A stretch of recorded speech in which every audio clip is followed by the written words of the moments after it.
with the mic? Yeah, I'm comfortable.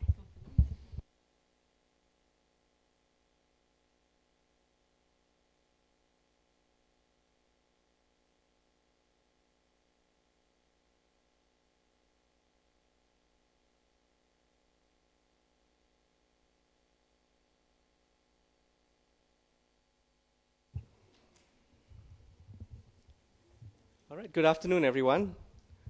Welcome to the LKY School. In fact, here at the LKY School, yesterday and the day before, we had a very interesting workshop on international studies in India. And I was extremely impressed to see a room filled with luminaries from India who are working in the field of international studies and talking about how to regenerate interest in this and how to take it forward and so on. Extremely insightful. And one of those luminaries was Amitabh Mattoo, who's sitting right next to me here today, and he's giving a public lecture on building peace in Kashmir. Amitabh Mattoo is currently a professor of international politics at New Delhi's Jawaharlal Nehru University, and he's a member of the National Knowledge Commission, which is a high-level advisory group to the Prime Minister of India.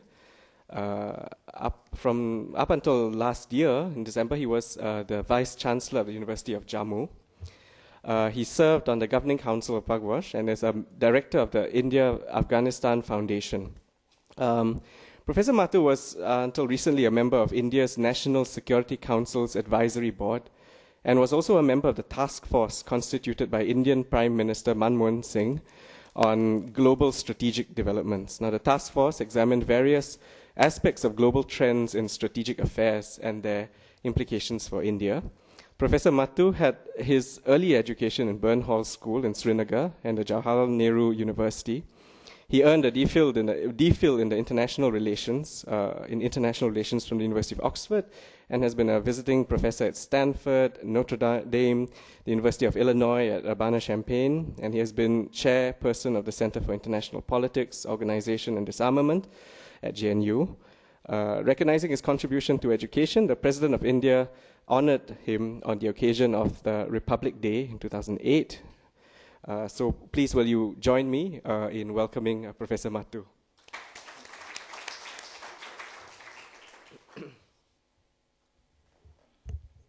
Dr. Kenneth Tan, distinguished guests, ladies and gentlemen, it's a great privilege and an honor to be here at the LKYSPP School.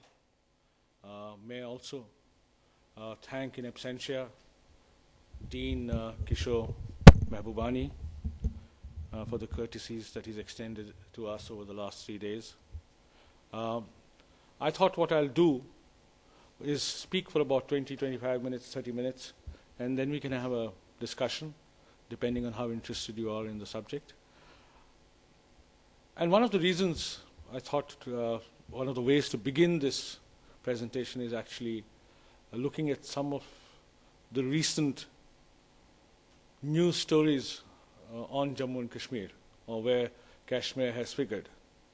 About a few months ago, I think soon before he took office, President Obama gave an interview to Time Magazine's Joe Klein, where he said that Kashmir was going to be one of the places that his foreign policy administration was going to focus, and that it was likely that he would even appoint President Bill Clinton as a special envoy. That hasn't happened, but Kashmir was in the news for that. Similarly, there's a well-known book, and part of which appeared in an article in Foreign Affairs a few months ago by Ahmed Rashid and Barney Rubin, in which they asked themselves the question, how do you actually stabilize Pakistan? And one of the answers that they gave was that you could actually do so only if somehow you resolved Kashmir. Kashmir is important from a systemic point of view because you see a rivalry between two nuclear-armed states. You see, in some ways, Jammu and Kashmir and that whole region being the center for terrorism, extremism. Bilaterally, India and Pakistan or Pakistanis more than Indians, see this as evidence of a permanent structural conflict with India. And within India, I think the challenge is how your emergence as a great power can somehow also mean that you resolve your internal problems, including Jammu and Kashmir. This is the kind of peg on which you can really rest any discussion on Kashmir. But my mandate here now is really to look at what are the challenges that you face in Jammu and Kashmir, what are the ways by which you can move forward and have already moved forward. And I shall do this over the next 25 minutes. So the objectives of the presentation is really focused on the complexity of the challenges, ways to move forward, and it's not going to be a history of India, Pakistan, or the Kashmir conflict. I think most of you know it, and it can easily be accessed on the net or through several books that exist on the subject. So it's not going to look back and talk about the United Nations resolutions or whether the accession of Jammu and Kashmir to India was complete or not, but really on, conceptually speaking, on the complexity of challenges that exist and ways in which we can address those challenges. Sorry. What are the challenges? The challenges in J&K are not dissimilar to the challenges that many conflict regions face around the world. It's a center for multiple conflicts and violence, and I'll explain all these. It's got weak institutions. It's been characterized by poor governance. There's social and educational backwardness. And there's continuing extremist tendencies, even while there are polarization along regional, religious, ethnic lines. And its economy is completely parasitical. And who is to blame, as I said? I'm not going to talk about who is to blame, but if you were to capsule the multiple causes in the most reductionist sense, it would be Pakistan's self-negating policies, Kashmir's poor leadership, and of course also Government of India's multiple failures.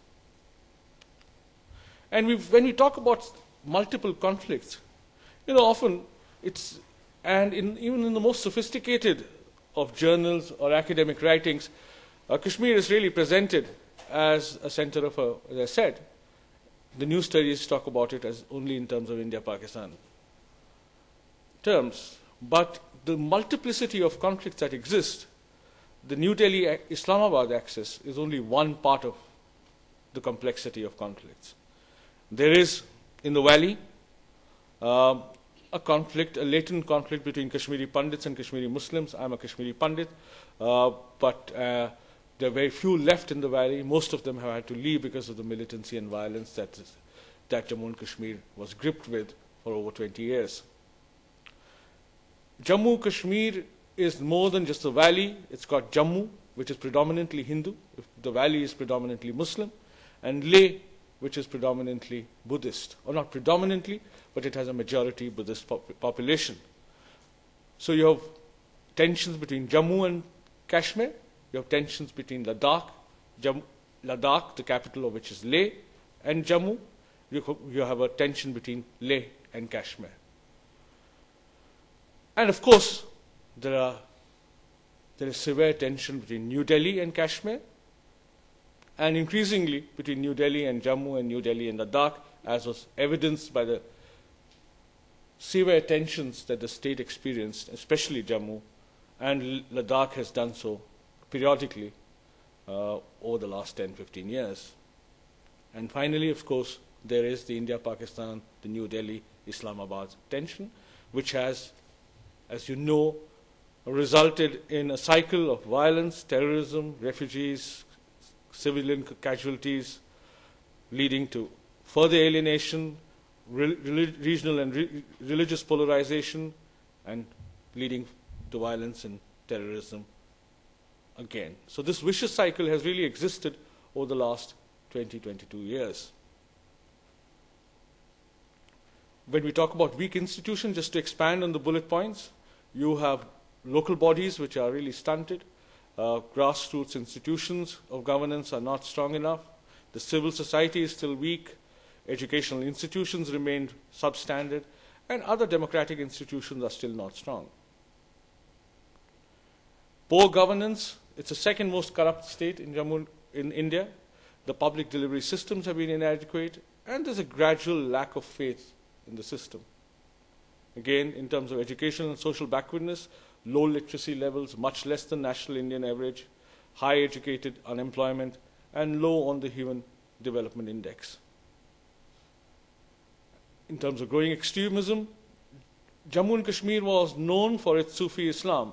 In fact, it's the only school of Sufi Islam which is organic, indigenous. All other schools of Sufi Islam which came to India came from either Turkey, Central Asia, or most particularly Afghanistan. Fortunately, we keep forgetting that Afghanistan was the center of most important Sufi faiths, including Khaja Muhyiddin Chishti, the Chishti order, and several other orders. But even while the Sufi Islam might have been eroded, there is also growing hardline sentiment within the Hindus of Jammu and the Buddhists of Ladakh. And what you have is also that militancy and terrorism are still alive. There's a report which said that the Lashkar-e-Taiba, which was behind the Mumbai blasts, terrorist blasts, have managed to infiltrate into the valley over the last few days. On top of it, if this was not enough, you have a parasite economy. The government cannot even raise revenues enough to pay for its employees. The tourist economy, which was the backbone of the economy, has been drastically hit by violence. You have poor infrastructure and obviously little room for private investment given the circumstances under which J&K is today. Now, under these circumstances, is there really sign for hope, given all these problems that exist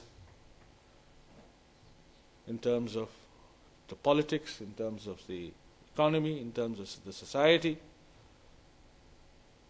Fortunately, and Dr. Sanjay Baru is sitting here, who used to be media advisor to the Prime Minister. Fortunately, over the last 5 years, there has been, and frankly speaking, over the last 6-7 years, and more particularly so over the last 5 years, there's growing awareness within the Government of India of the need to address many of the problems that affect Jammu and Kashmir in their entirety through a more visionary approach than we have seen over the last 62 years. First of all, you've had the most credible, inclusive, democratic elections in Jammu and Kashmir, arguably in the history of Jammu and Kashmir. You have had over 67% of people voting. Outside one district or one administrative unit in the Kashmir Valley, more than 50% voted. They were inclusive, they were fair, they were transparent, and even all the independent international observers who were there believe that this is certainly one of the most credible elections, and certainly as credible as elections anywhere else in India. What you also have, despite the fact of terrorism and continuing violence, an overwhelming sentiment against violence within Kashmir. And increasingly a growing sentiment for the return of the Kashmiri Hindus and for Kashmiriyat, which is really, and I can explain these terms in the discussion, which is really a little telegraphic word for Sufi Islam, where all the kind of syncretic tendencies that exist in Kashmir have existed in Kashmir. This is, Kashmiriyat is the name given to that little indigenous culture which absorbed all these tendencies, syncretic tendencies. You have a new generation of young men and women seeking opportunities in India's knowledge economy. You have growing attractiveness of India's soft power as evidenced by the new engagement of young Kashmiris with the Indian economy, whether it's in the valley and J&K, but also outside J&K. And even amongst those sections which are seen as being separatist or pro-Pakistan, there's an almost complete disillusionment with Pakistan. A sense that a country whose own democratic record and whose own experience with governance is so poor can hardly deliver any better in Jammu and Kashmir. And as a consequence of this, there's also a great disenchantment with extremism and a willingness, overwhelming willingness within Jammu and Kashmir of the people to work towards creating peace with dignity. Now, given this, what has and can be done? Internally, by the Government of India, and bilaterally with Islamabad. I think the most symbolically, the best example of the new visionary approach adopted is that now, as I said, the Government of India seems to want to address, or wanted to address the problems through a new, more comprehensive approach, a more strategic rather than a tactical approach. And over the last 2 days, Kenneth, as you know, we've been discussing issues of security, but also how the whole idea of security has been transformed. And Japan first, but increasingly all over Asia, there is the idea of comprehensive security, human security. And indeed, the Prime Minister himself, and you'll see that slide in a minute, outlined this vision of comprehensive security for Jammu and Kashmir, where he actually said, and I'll show you that slide in a minute, that security is freedom from fear, and that comprehensive security really means freedom from fear in every sense, and that what you want to achieve in Jammu and Kashmir is physical security, political security, economic security, and cultural security. He, speaking in, I think, in Srinagar, he said, and I'm sure, Dr. Baru, you probably are responsible for some of these words, but he said, I am guided by a simple vision. Jammu and Kashmir has tremendous economic potential, the talent of its people is unparalleled, and its cultural diversity is unique. It can and must become a model of real empowerment of the people and comprehensive security for them. If this happens, J&K will be the epitome of unity, peace, and prosperity in diversity. Real empowerment, my friends, is not about slogans. Only when every woman and child from Ladakh to Lakhanpur, these are the kind of limits of the geographical limits, the cartographic limits of Indian Jammu and Kashmir, from Ladakh to Lakhanpur and from Kargil to Kathua, through Kashmir feel secure in every sense of the word, can we truly say that people have been empowered. Security is freedom from fear, and this is what we want to achieve. We want the people of Jammu and Kashmir to be free from all fears about their future. We want the people to be physically secure. We want the people to be economically secure. And we want every group to be politically secure. And we want every community to be culturally and socially secure. This has never happened, in my understanding, over the last 50 years that we've been plagued with the problem of Jammu and Kashmir, where the Prime Minister actually outlines a vision which is almost on the cutting edge of international relations understanding of how you need to view problems in conflict areas. And I'm expanding all these elements which form comprehensive security. For physical security to be achieved, you of course need an end to violence and terrorism comprehensively. You need an end also to human rights abuses that have existed. You need that the army, which has been present in Jammu and Kashmir, return to its pre-1989 position, and that law and order becomes primarily a police responsibility, and that you need also a Truth and Reconciliation Commission, which will actually address many of the grievances that exist of people, especially with respect to displacement, abuses, and civil conflict. For political security to be achieved, you need a devolution and decentralization of power. You need to ensure that power flows to the grassroots in the real sense of the term, and you need a measure of autonomy and self-rule, and we can expand this during the discussion. For cultural security, we need that the diversity of people, and I only mentioned Jammu and Kashmir and Ladakh and the Buddhists, Kashmiris and Muslims as a way of illustrating the huge diversity. If I were to go and talk about the diversity of Jammu and Kashmir, the lecture itself could just focus on that. But the diversity, and that's why people often say that Jammu and Kashmir is in some ways a microcosm for India, that it is a micro India, and in some ways the test of Indian pluralism, secularism, democracy, or not the test, but the success of Indian democracy, pluralism, and multiculturalism will be best reflected in the way that India manages Jammu and Kashmir. And of course, notions of economic security, where you need to create a knowledge society, and it's already happening, many of these things, but as I said, you ask yourself this question, can it become a reality? And you know, many of the bullet points that I focus on suggest that not much has been done. Much has already been done in each one of these categories, but I'll still suggest that there is much more that can be and needs to be done, not just at the state level, at the government level, but also at the level of civil society. I'd once suggested that you need a 5R approach in terms of addressing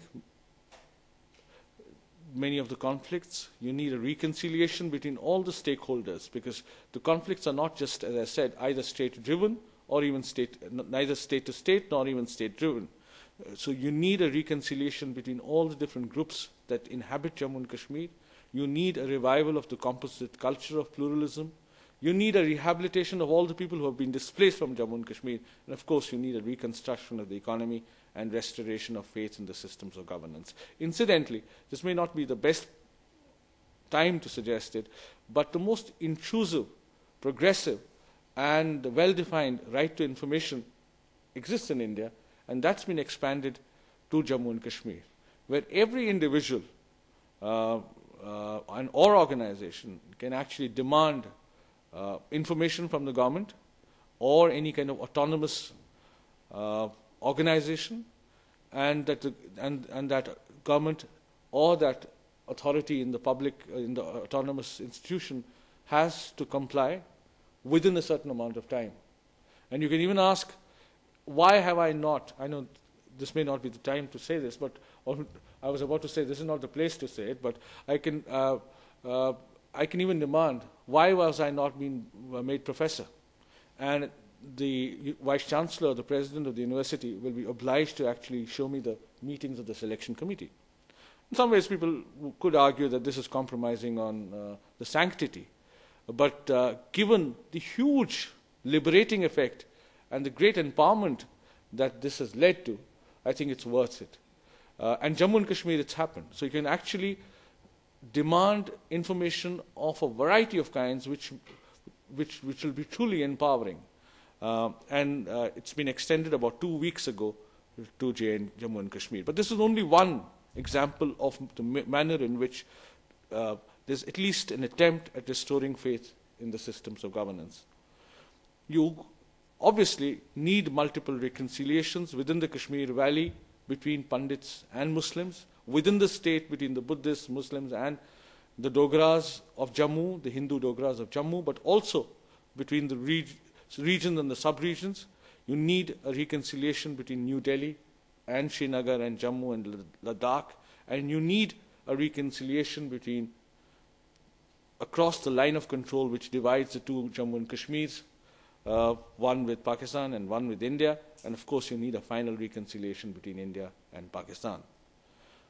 And as I said, the valley reconciliation between the Pandits and the Muslims, within the state on devolution and regional balance, and between the center and between the state and the center. You already have some of the most progressive ways to handle this. I think the Prime Minister constituted working groups on all the areas that I have identified, and you have had almost path-breaking recommendations on economic development, on governance, on confidence-building measures, including the issue of human rights, on center-state relations and devolution. All the groups except one has submitted its reports. Many of these recommendations have not been implemented. But if those recommendations of those working groups were implemented, that again would be a historic path-breaking step, and I hope that when the next government takes shape, that this will be one of the things on their agenda. Now, obviously, the most difficult part of this reconciliation, as I said, is the one between India and Pakistan, between the two sides of Jammu and Kashmir, which lie under the control of India and Pakistan. But even here, what you have seen is, over the last 5 years, is really unprecedented amount of civil society interaction and a movement of goods, ideas, people and services of a kind which you have not seen before. Limited, but unprecedented. Travel between the two lines, between the two Kashmirs was almost impossible before various entry points were opened. Again, it's not easy to travel, but it's possible now, which it was not at all possible even a few years ago. And finally, of course, the idea, again, of Manmohan Singh of trying to convert the line of control into actually a line of peace. But as I said, and this in some ways is probably the one part of my presentation which will interest students of international relations, and this is to do with the possibility of India-Pakistan reconciliation on Jammu and Kashmir. And let me say this, and many of you who have followed developments in the subcontinent may have read an article which Steve Cole has written in the New Yorker recently, where he talks about a back channel that existed between the Indian Prime Minister and the Pakistani President, and how advanced that back channel had become, or had advanced to a point where a resolution of Jammu and Kashmir was indeed in sight. Whether Cole is right in making that claim, I don't know, but it's clear that Prime Minister Manmohan Singh and President Musharraf had arrived at an understanding. And this is the most critical, and it's critical to understand this, because there are often people who believe that India and Pakistan can never resolve Jammu and Kashmir on their own. And this understanding was predicated on the following 5 or 6 elements. One, that there would have to be an end of violence and terrorism, and that you could not obviously proceed any further unless Pakistan put a permanent end to the so-called infrastructure, a terrorist infrastructure that exists. But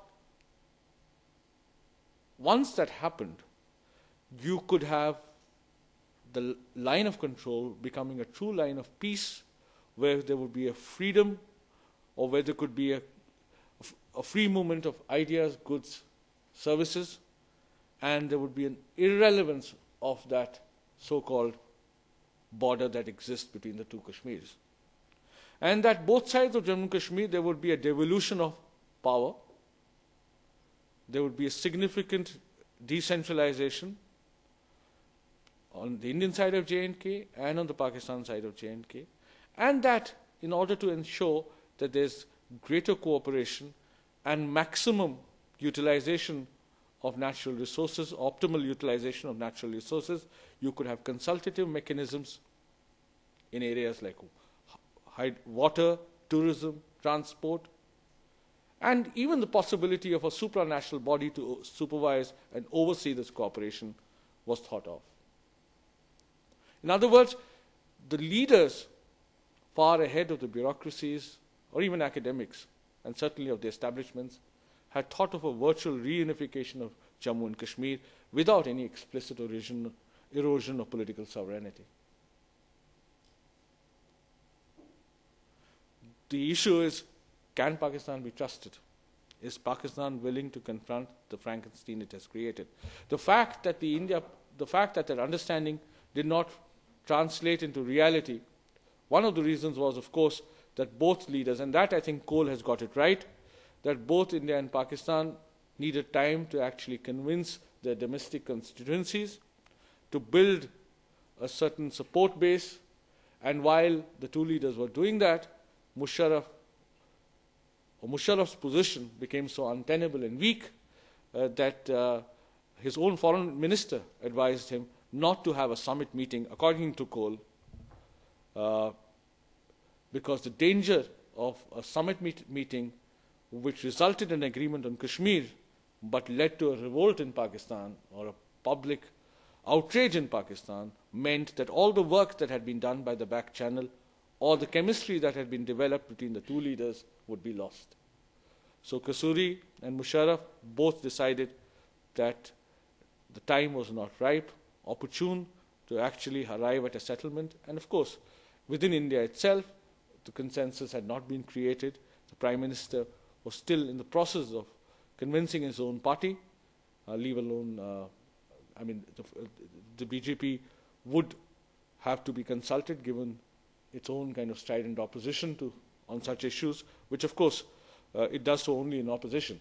In reality, when it's in power, it itself had set up a back channel with Pakistan on Kashmir. I went to Pakistan a few weeks ago, and I still see great signs of hope. I'm an eternal optimist, but contrary to what you might read in the International Herald Tribune today, or not contrary, in some ways it just complements what it says, there is, after all, a return of democracy. And I think it's not going to be easy, no matter what everyone says, and we know that the Pakistani army is the strongest actor in Pakistan, but it's not going to be easy to go back to what existed before the elections that led to the election of the PPP. You have a civil society that's really vibrant and strong even now. The press, despite the occasional bans on their cable channels, it's probably got the strongest English media, print and independent print media. And I say this, even in comparison to India, the English language press is freer. I don't know whether Dr. Baru will agree, but they are willing to question almost every mantra of their government's policy. While I think in India, there's a kind of tendency towards self-censorship. There's a recognition of Pakistan's huge internal problems and also a realization that you need to make peace with India. There's not a single party in Pakistan today which says that enmity with India is either needed or is an option. To the point that I met this ambassador, Rustum Shah, who is a Pashto and a great defender of the Taliban. And he predicates every statement that he says in the favor of the Taliban by saying that friendship with India is a necessity, but the Taliban are good people. What I'm just trying to demonstrate to you that how wide the spectrum is in Pakistan in favor of good relations with India. Army and the ISI are the strongest. Today's Herald Tribune, I don't know how many of you read it, talked about this S wing of the intelligence agency, the Inter-Services Intelligence, which is responsible for much of the destruction that's happening in Afghanistan, which still has strategic assets within the Taliban and within possibly the Al-Qaeda, and they want to retain these assets for the day when the Americans move out of Afghanistan so that they can then jockey back their earlier position or exercise the kind of influence that they did. But there is also tremendous international pressure. Of course, the sentiment against America is, I've never seen any other country where the sentiment against America is stronger than in Pakistan. But so is American pressure. And there's also a recognition, apart from the fact that friendship with India is a necessity, that they seem to have lost. They may not have lost the battle on Kashmir, but they have lost the war for nationhood. That Pakistan's whole enterprise, if it's not a failed enterprise, it's a project which is in severe trouble. And in contrast, India's growing soft power is seen with envy and also a certain degree of recognition that you could somehow piggyback on this Indian emergence. Of course, the signs of despair you all know. Is it fractured? Is it failing? It's every day's headlines. You also know that there are part of Pakistan's establishment will still see terrorism as part of their state policy. What's happening in Kashmir, what happened in Mumbai, what happened in Kabul, where there was a suicide attack clearly supported by the ISI, which remains extremely influential. We know how the Zardaris and the Nawaz Sharifs of Pakistan are almost creating the conditions where the army will have no choice but to intervene. And unfortunately, while there was a almost trickling down of infiltration and terrorists into Kashmir, this has increased over the last few weeks, as are the signals to Kashmiri separatists about what they should do or not do vis-a-vis India. So, in other words, I'm one of those who believes that if Pakistan were to stabilize even marginally, it should be possible that India can both internally and externally arrive at a settlement of Jammu and Kashmir based not on the idea of territoriality, but based on the idea that what is most important is the welfare of the people of Jammu and Kashmir across the line of control. If you were to address the conflict in Jammu and Kashmir, and that's what I haven't done, as a conflict over territory, in irredentist terms, in terms of history, in terms of ideologies, it's impossible to get a resolution. But if you were to actually see this as a problem which needs to be solved for the sake of the people of Jammu and Kashmir, and in some ways for the people of the subcontinent, it's easily to arrive at a win-win solution. In terms of territory, it's a zero-sum game. In terms of the welfare of the people of Jammu and Kashmir, it's possible to arrive at a win-win solution, and the main markers of that win-win solution are already in place.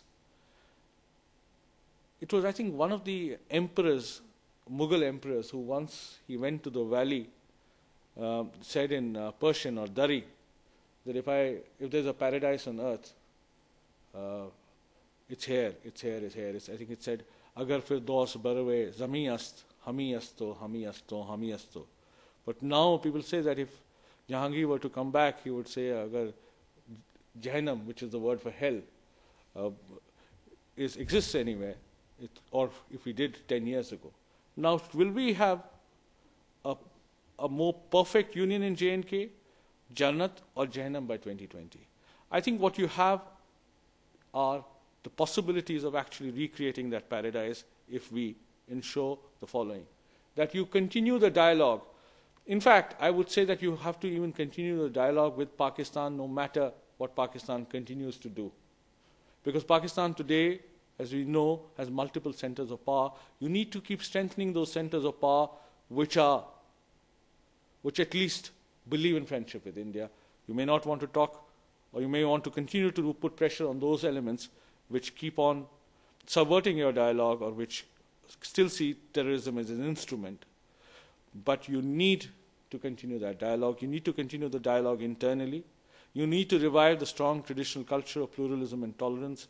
You need to build strong institutions and devolve power. And you need to work with all your allies to transform Pakistan into what Pakistan used to be, or was originally envisaged to be by Mr. Jinnah, which was a moderate Muslim state, but a modern state. So I think India needs to work with all the allies of Pakistan, and including those that exist in Southeast Asia, to transforming Pakistan into that modern and moderate Muslim state. And if that happens, and if all that I have outlined happens, and much will of course depend on who the government in power will be, and whether the media advisor will be Dr. Baru or not. But if that happens, if that by serendipity or design, then I think there can be a vision by 2020 that you have a Naya, which is a new J&K, violence-free, tolerant, plural, skilled and prosperous, and in some ways will become a model for all multicultural societies.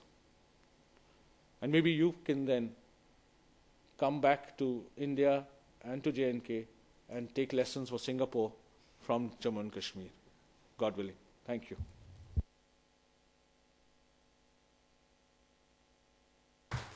Thank you very much. We now have time for questions, comments. I'm sure there are many reactions to Professor Mattoo's very broad-ranging lecture. So could we have the first question? Or can I also say, please, can you use your mics and just give a brief introduction of who you are and where you're from? Can we have the first question?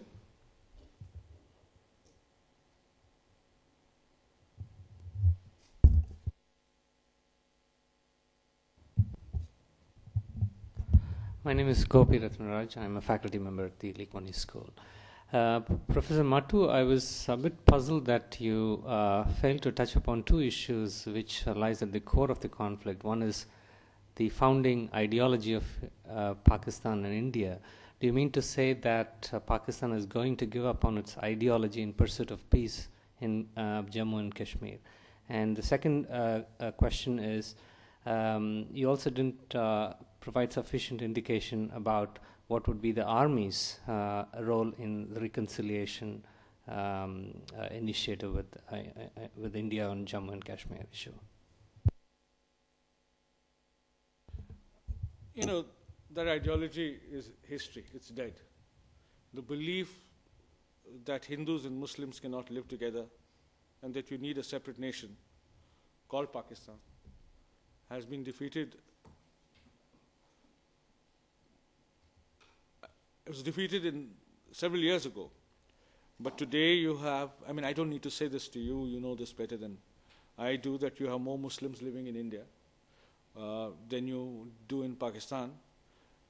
And more importantly, the fact of Pakistan's virtual disintegration is, I thought, a good example of how the only cementing bond cannot be religion. After all, if the Pashtos are fighting the Sindhis in Sindh, if the various Yusufzai tribes are fighting some other Durrani tribes in Peshawar, if the Punjabis are suspicious of everyone around them, where is Islam as the cementing bond? Of course, some people would say that the breakaway of Bangladesh was one good example of how you need more than just religion to bind a society and a state together. And Pakistan has to, through this process of churning, discover what that cement will be. I think quite clearly it has to be something different from just Islam. In the Indian case, it was obviously democracy, secularism, multiculturalism, kind of initial emphasis on a pro-economic, pro-poor economic policies. Those are the kind of values that bound India or helped construct a strong nation state in India. Unfortunately, within Pakistan, that single bond of Islam didn't work.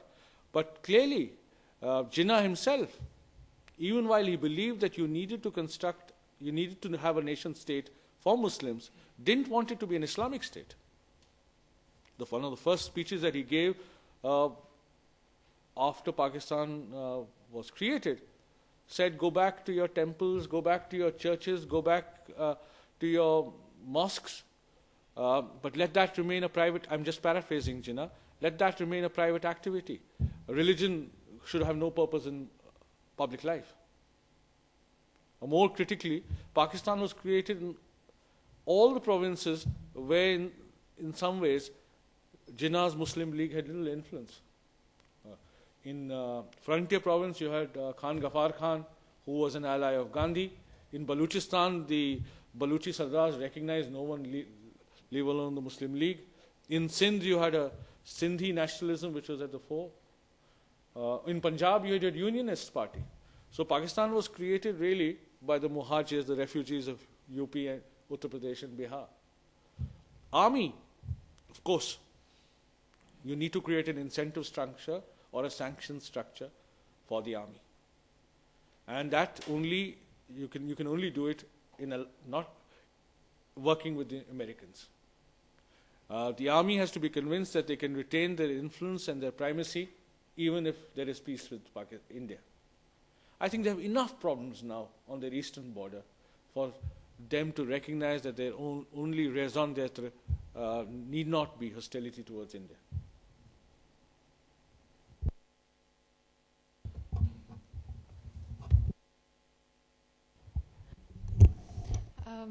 The lady at the back first, followed by you. I'm sorry. Thank you. Hi, I'm Hina Khalid. I'm an MPP junior here at the LKY school, and I'm from Pakistan. So, two very quick questions. In your presentation, you frequently mentioned that because of the current situation in Pakistan, because Pakistan has a lot of problems and all, so the people in Kashmir have to a certain extent their disillusion with Pakistan. So I'm just curious as to the, while in theory, yes, it would make sense, but I just want to get an understanding of on what basis have you made this statement? Is it predicated on something which was said by the people in Kashmir themselves, or by the, like, when we extrapolate that if a particular situation is there, this is the consequence? And secondly, in your presentation, you mentioned that we would like to give the people of Kashmir economic freedom, political freedom, and everything.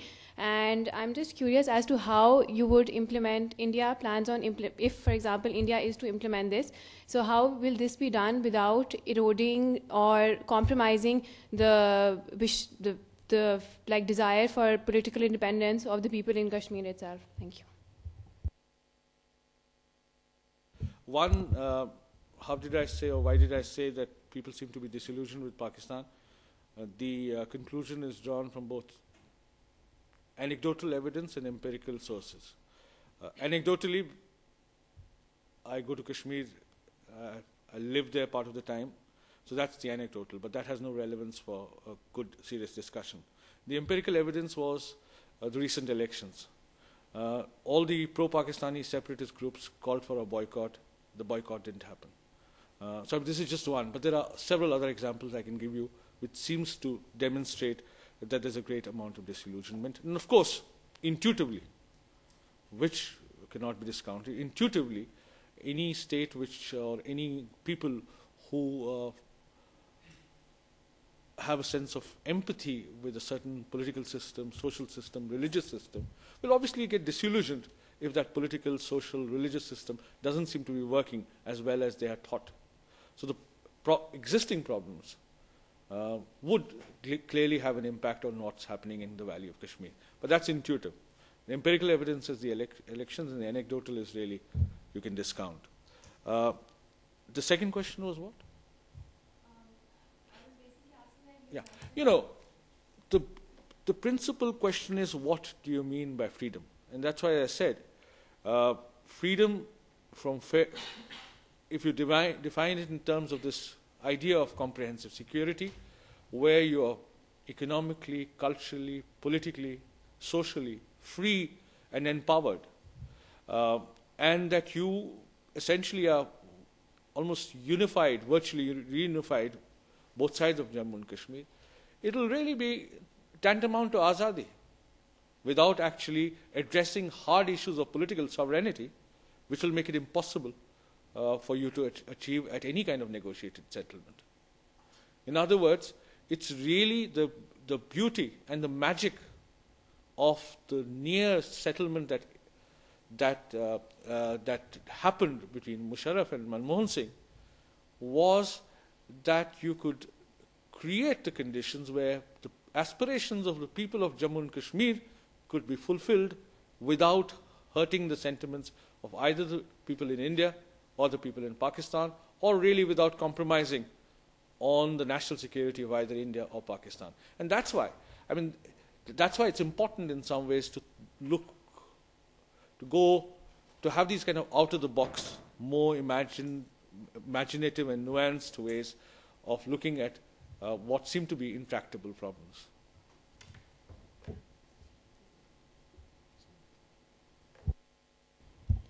My name is Radhika. I'm a LKY student here.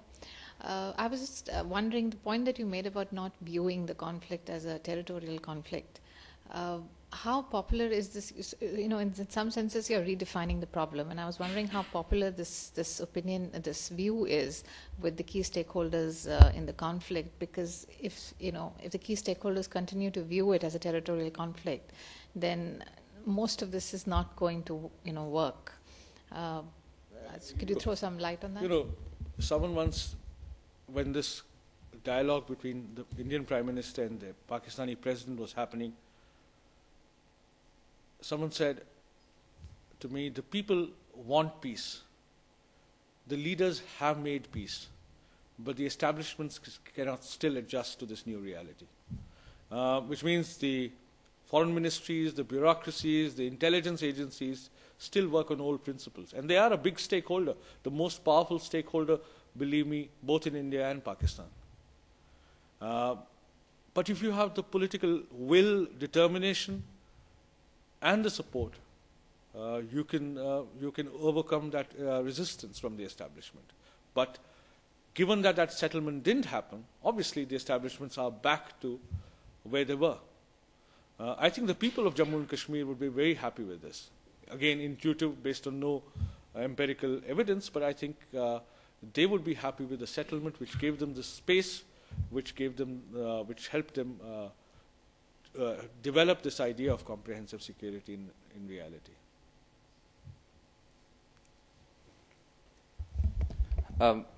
My name is Amar Malik. I'm an MPP student here at the LKYSPP school. When I heard that this talk was taking place and I entered this auditorium, I thought that this would be a scholarly academic discussion on a very critical topic. But with all due respect, what it has turned out to be in the first part was a very effective and excellent marketing of the Indian policy in Kashmir, and the other part was a thorough Pakistan bashing session, and it turned out to be going right towards the basis of the existence of a sovereign state. But apart from that, I'm not here to remind ourselves whatever has happened with Muslims in India, let's say in Gujarat in 2002, or the activities of the Indian intelligence agency RAW in building links with Pakistani insurgents from Afghanistan. What I'm here to say is that according to the June the 3rd plan of 1947, when the British established a system whereas Muslim majority areas were to go to Pakistan and Hindu majority areas or non-Muslim majority areas were to go to India. In the state of Hyderabad, as I understand it from my perspective, it was a Muslim ruler and the Hindu population. It turned out to be part of India. On the other hand, Kashmir seems to be the entirely opposite case, where Indian troops landed on the Srinagar airport, took hold of it. There was a war. There were people coming from Pakistan. Why can't we move on from whatever you said about Manmohan and Musharraf talk? Another aspect of that discussion was demilitarization of Kashmir, and there was talk of Indian forces withdrawing and sort of all that stuff. That seems really plausible. Where in this entire scenario is the question of the aspirations of the people of Kashmir? You said that there were elections, but when there are 500 or more, 500,000 troops sitting in a small region, how could you expect elections to be free, fair, and transparent? Just a general, just looking at from the whole issue from a different perspective. No, I'm sorry you didn't find the talk up to your standards, but my intention was not really to bash Pakistan or defend the government of India. Or you may be absolutely right in Junagadh or Pakistan may have a stronger legal case on Kashmir, but that's not my intention to go back into history. You fought 3.5 wars, 4 wars. You've not been able to get Jammu and Kashmir, Pakistan, or solve Kashmir in any shape or form. And the point about demilitarization is well taken, because along with that understanding, was also, once violence and terrorism ended, the troops would move back into the barracks. So I agree with you. That's what I'm trying to say, that if you think of this conflict in zero-sum terms, that someone's going to win and someone's going to lose, and that it's impossible for India and Pakistan for both to claim victory on Jammu and Kashmir,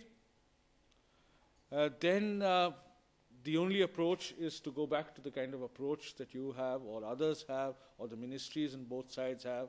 For all, RA&W may be doing whatever, but that's besides the point. The point is, how do you address a problem like Jammu and Kashmir as a scholar, not in the most scholarly, imaginative fashion. This is scholarship, that you try and think not about UN resolutions which are never going to be translated into reality, or you don't think about what happened in Junagadh, Hyderabad, and make the most important, perfect legal case. But you examine the realities of the problems that exist in South Asia today, and you say, how can I find a solution which will satisfy India, Pakistan, and the Kashmiris? If you're going to have, India will never, ever accept a plebiscite in Kashmir. Not in 1,000 years. Pakistan always feel aggrieved about Kashmir. They feel there's injustice done to them by India on Kashmir. The Kashmiris are caught in this huge conflict. They have their own aspirations. So the imaginative way is to look for a second best solution which will somehow satisfy all three constituencies. And the only way, I think, is a great measure of self-rule or autonomy, decentralization of power, cross-border institutions, mechanisms, call it what you will, demilitarization or pulling back the army once violence and terrorism are eliminated, and greater cooperation. Tell me what you find wrong. I want you to answer this question because I feel that you have reacted more from the gut than I have, thinking that this is an Indian scholar, he has come with a preconceived notion. So I am asking you, forget the rest of the talk, what do you find difficult in the solution? I find it extremely workable, but at the same time there are elements of idealism in this. I think it's a question of looking at it like a tree. The branches and the leaves and the thorns, if you will continue to grow up till you cut the root of it. And I think the root has to be addressed. And the one way of doing it, obviously, is to demilitarize and look at the problem. Because I agree. But can you demilitarize without ending violence? Of course not, yeah. And I'm one of those who actually believes that in order to settle Pakistan, in order for Pakistan to feel at peace with itself, you have to settle Kashmir. I am one of those who believes that. It's no one else, there are very few people in India who would believe that. But I actually believe, but the only way you can settle it is predicated on this understanding, which after all, let's not belittle this understanding. It was arrived at by the Prime Minister of India and the President of Pakistan. The President of Pakistan may no longer be the President of Pakistan, and the Prime Minister of India may be facing general election, but these were the top leaders of the country. Just one small point, I don't want to take too much time. From the Pakistani side, President Musharraf clearly at the end of 2006 at least had gone back from his Pakistan's 60-year-old stand on the UN resolutions. He said that conditionally, yes, we can. What discount, if at all, did the Indian side give? I don't understand that. Thank you. I mean, I recognize that there was a degree of asymmetry, that Pakistan probably went back from its absolutist stance much more than India appeared to do. But let me tell you, the very fact of actually addressing Kashmir was extremely difficult for any Indian leader. The very fact of accepting a Pakistani role in Kashmir would be impossible for an Indian leader. All these things are as explosive for an Indian political leader as they may have been for a Pakistani president. Obviously, Musharraf could be much more explicit. He was an army general. He didn't have a public constituency. And the Indian Prime Minister would be much more subtle and nuanced in doing this. But I would think that this is a compromise from both sides, although it may not look like one at first glance. But not in a, what I'm saying is that why hold on to absolutist legal positions when they have no chance on earth of being translated into reality? I would actually like Dr. Baru to intervene also in this discussion, because he's within the... No, I don't want to intervene. I just want to state a fact. You mentioned Steve Cole's essay in the New Yorker, which is on the website, and I hope some of you have read it, but otherwise you should read it. There's an American journalist who has spoken to people, obviously on both sides. All I can say is that whatever Steve Cole has written is correct. So, I mean, so you please, you should read Steve Cole in your New Yorker. So whatever he has written there is correct. And the fact that, he published it 2 months back, and till today, no one from either India or Pakistan has denied what he has published, suggests that both governments accept that what has been published is fact. So just take what is there in the public domain. You had one slide here which summarized President Musharraf's statement. President Musharraf actually said that to an Indian journalist in an interview to A.G. Nurani of Frontline magazine. He made those statements. What? Borders are irrelevant, army demilitarization of Kashmir. Those 5 points were the statement of President Musharraf in an interview to an Indian journalist published in 2006, and we are in 2009. And the fact that an Indian Prime Minister did not reject it, now you see, that is where the subtlety comes. You don't have to accept it. The fact that it has not been rejected, and the fact that for 4 years no one has attacked that position in India. After all, it's appeared in the media, it's there in print, in black and white, and nobody has burned that magazine or denounced it. Nobody in India has rejected it. Now that itself is a major, major step forward, because I think from an Indian perspective, what people should realize is here is a country that has won 4 wars and yet is willing to negotiate. I mean, it has never been the case in history. Never in recorded history has a victor in a war negotiated with the loser.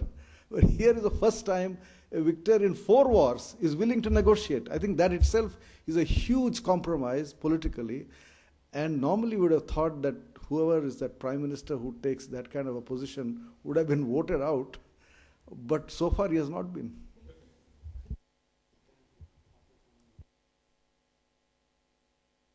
No. Do you want to respond to that? No, I'm not going to make any scholarly comment. I'm just going to state a blunt fact.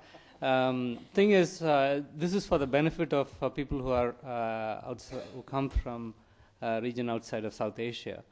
All that you need to do is just look at the statistics of non-Muslim population in Pakistan before 1947 and the percentage of non-Muslim population in India before 1947, and compare that with the statistics of non-Muslim population in Pakistan today, and then the non-Muslim population in India today. And you draw the necessary conclusion which society turned out to be more tolerant. How many students from India and Pakistan do you have at the master's program? No, if the laws of Singapore don't prohibit it, you should all work together to try and see if you can have a project on Jammu and Kashmir, or water. Water resources is the other big issue. Why didn't you people do it collectively? I mean, I think it's a good idea. I mean, I would have thought that your generation would not be have so much baggage, but this is the way South Asia is turning out. The newer and newer the generation that's coming seems to be much more affected by the wrongdoings of the past. I think we should forget Junagadh, forget Hyderabad, and we are all anyone. I mean, anyone who's liberal, and if there are problems in Gujarat or problems in India, who's denying them? It's open, it's known, and it's completely condemnable wherever it happens. But it shouldn't be a way of pointing fingers.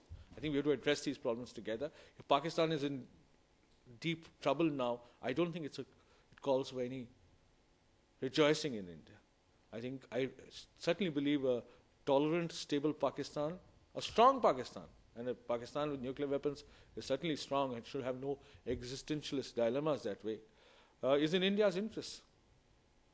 And that's why it was good if you had a president who was, at least seemed in Singaporean terms like a benevolent dictator, but it doesn't work out that way. President Musharraf didn't work out that way, but at least at one stage he seemed like a benevolent dictator.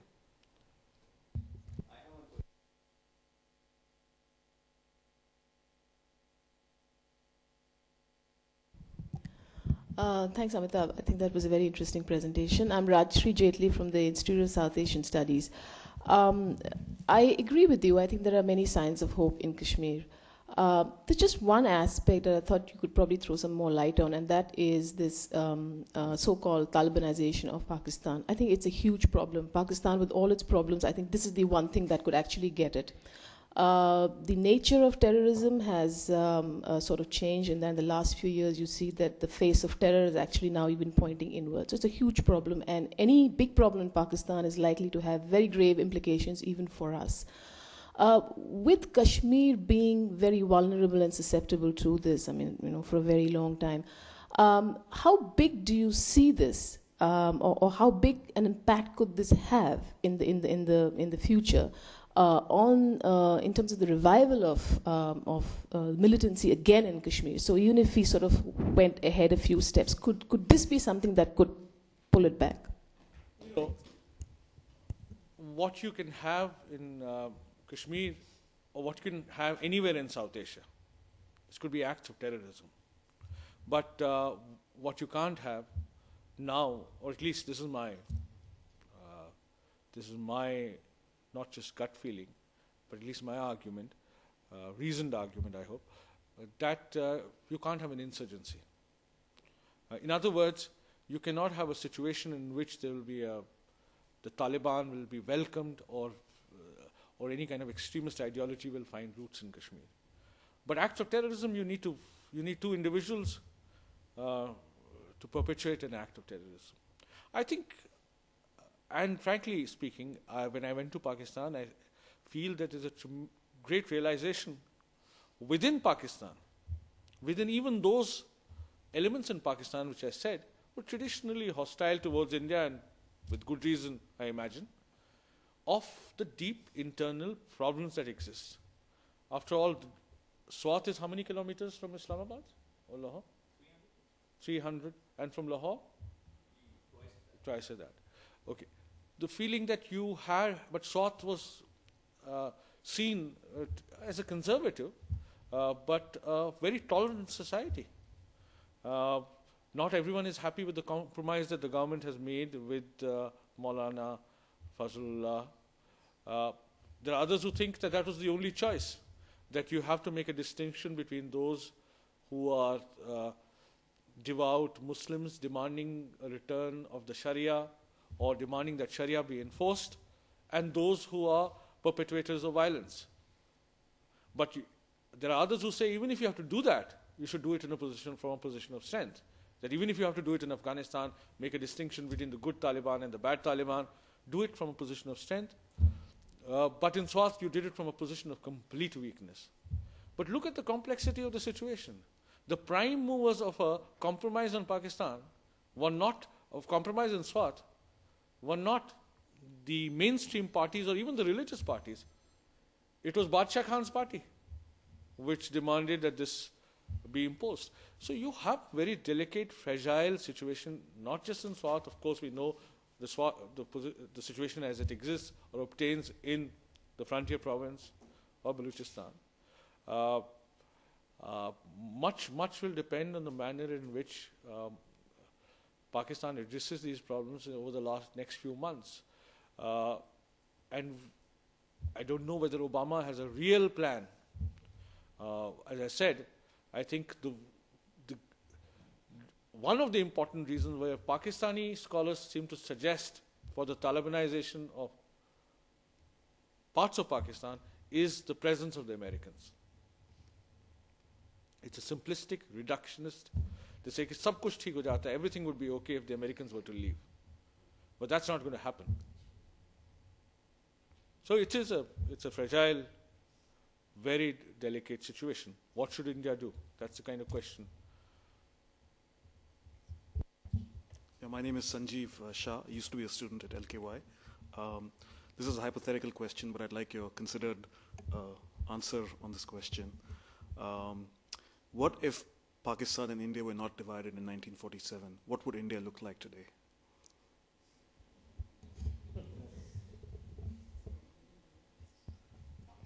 You know, I always like to take an optimistic view of this. We could look at what India would have been. I mean, we would have access to Central Asia. We would have, as someone said, the world's best cricket team. We would have a huge natural resources. But the danger is that the Punjabis would have taken over the subcontinent.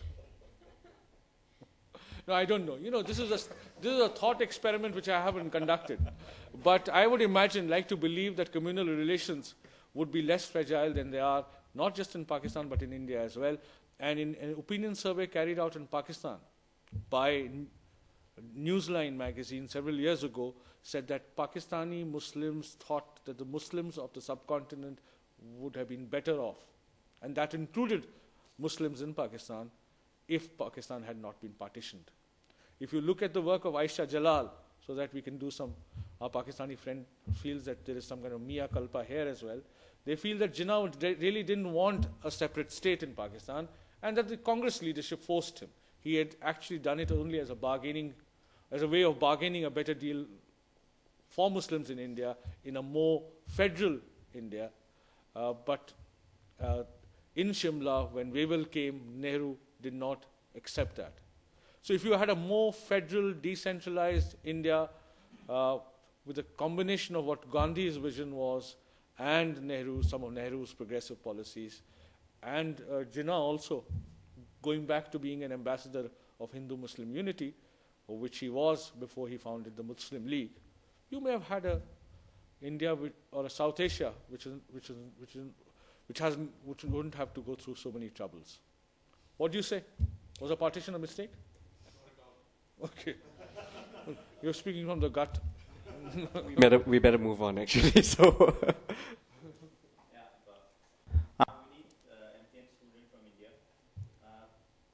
Would like to know regarding Prime Minister's position on special status to Kashmir in his vision and its relevance. I think it's across the board people recognize that Article 370, even the BJP, which had asked for its revocation when it was not in power, but as the NDA, they gave up that as part of their minimum common program. So I think everyone recognizes that one of the great strengths of Indian federalism in the Indian Constitution is that you do not put all states and all center-state relations within a state jacket. Within the Northeast, you have a series of flexible constitutional provisions which give a great deal of space and autonomy to much of the Northeast of India. So similarly, Article 370 becomes an issue of debate during elections. But in reality, I would sense that there's wide acceptance that you need to have this as a way of providing a certain amount of space to Jammu and Kashmir. Second question. So, like in your presentation, you've discussed an approach which is an out-of-the-box approach as a way to go forward and to gain peace in Kashmir and overall development of the region.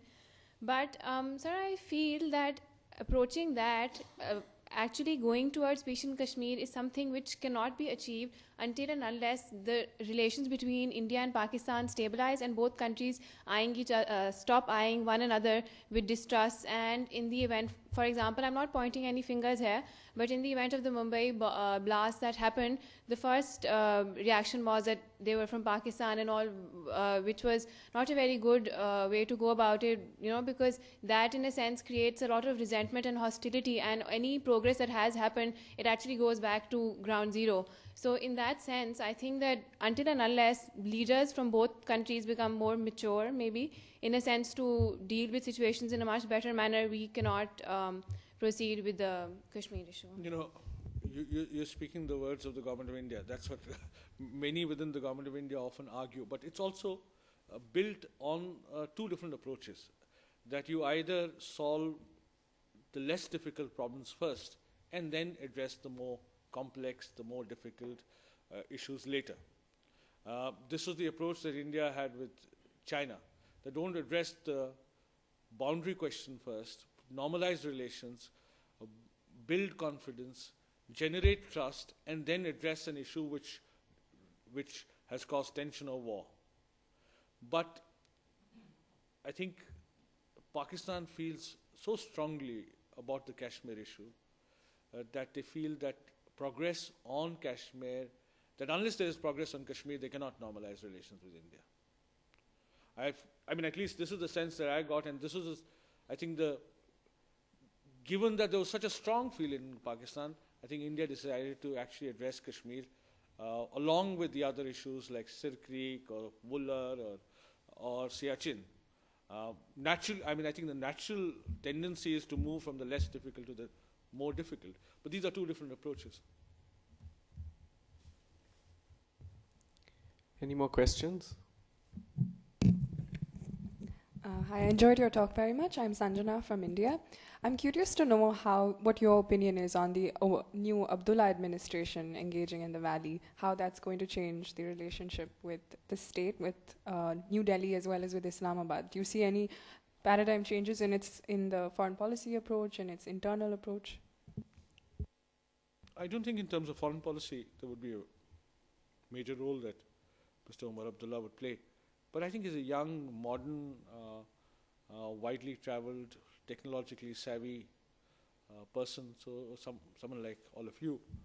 So I think he's also not got the kind of baggage that most political leaders are either born with or collect during their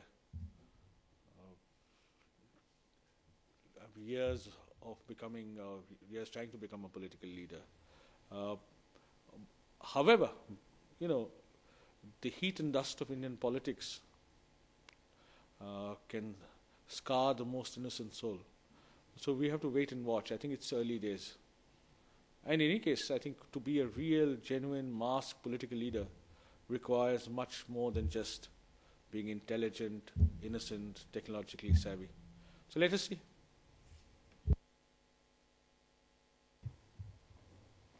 Yes. You've mentioned a couple of times that you're an optimist, and I come from the same thinking as well. Given whatever was being done between Musharraf and Manmohan, that obviously is gone. We have an election coming up in India. A new government is coming, and hopefully things should, if they do stabilize in Pakistan, and India sees one or two people who are in charge of Pakistan actually. What can we look at as a best case scenario or an optimistic view in the next maybe 5 or 10 years or your 2020 vision? Can the line of control be turned into a border effectively? Is it workable? And once that happens, can people like me travel to their ancestral villages in the Kashmir Valley? You know, if you're going to dream, I think you have to dream big. Then you have to think of South Asia as a completely borderless region marked by economic prosperity, pluralism, tolerance. I mean, where the European Union will look like a little toy region compared to our region. I mean, that's the kind of vision, and ASEAN will look like the most turbulent region in the world. But that's the kind of vision and dreaming that you have to dream as young public policy practitioners in the making. So I think, and it's going to be just a virtual border. It's like, if you have to dream, it's like going from France to Germany, where there is a notional, I don't even know whether there's a notional passport control somewhere along the border, but if you are carrying a EU passport, you just kind of, or maybe with a tag on your car, you just completely go without even seeing that passport control. I would imagine that could happen. I mean, if we stopped killing each other, if we stopped having these slanging matches with each other, if we stopped, and young people, if you all started dreaming big and believing that you can actually do it. Given that Barack Obama has shown how you can actually, he may falter and fail in the next few days, but as long as he doesn't fail and falter, I think we have to remember that it's possible to make these changes, these dramatic transformations, through mobilization of a kind that most people wouldn't imagine or visualize. And remember, I don't know how many of you have read that speech. I think I make it obligatory for every student of mine to read his speech on racism in America, A More Perfect Union. Has any of you read it? Or you should read that speech. It's the most powerful speech. You can go to YouTube and actually hear it if you have 40 minutes. Otherwise, take a printout or don't take a printout and read it for 20 minutes. But that's the most powerful speech and of relevance as much to Americans, blacks, whites, Hispanics, Asians, as it is to South Asians or Southeast Asians. So India can concede its claim to the Pakistani side of Kashmir. That's foreseen. It's already done. You don't need to do this explicitly. That, as I said, if you do it virtually, where you will, does anyone talk about Alsace-Lorraine? Does anyone talk about whether it should belong to France or Germany, and they fought 100 years over Alsace-Lorraine? If you actually are virtually unified, you can come and work in Srinagar or set up your own business in Srinagar and visit all your old villages and do some social work for them. How does it matter? And if you have a passport which allows you to travel without visa all over South Asia, does it really matter whether there's an Indian flag there or a Pakistani flag there? Doesn't matter. I think these are important in the terms of, frankly, even 20th century this stopped being important. 19th century nationalism was a very strong.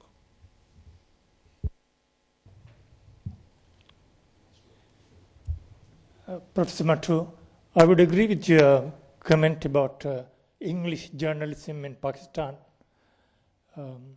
My question is, has there been any independent appraisal about the presence of hundreds of thousands of troops in Kashmir? If you have such a large number of troops, atrocities are bound to occur. I want to know what's the attitude of the people of Kashmir. People of Kashmir, people of Jammu, or people of anywhere where there are troops, obviously you don't like them if they're in a great overwhelming presence. And I would imagine that a majority of people would want troops to go away. The only issue is that can you do this without an end to violence? You might say this is a chicken and egg situation. Violence won't end until troops go away. But I still feel that you can only do it when you're reasonably confident that the infrastructure which creates the instruments of violence is effectively demolished. It's not easy to take these decisions in a democracy. But normatively, I agree with you. Okay, I think we've probably come to the end of a very hopeful and also very robust discussion. Would you please join me in thanking Professor Amitabh Mattoo?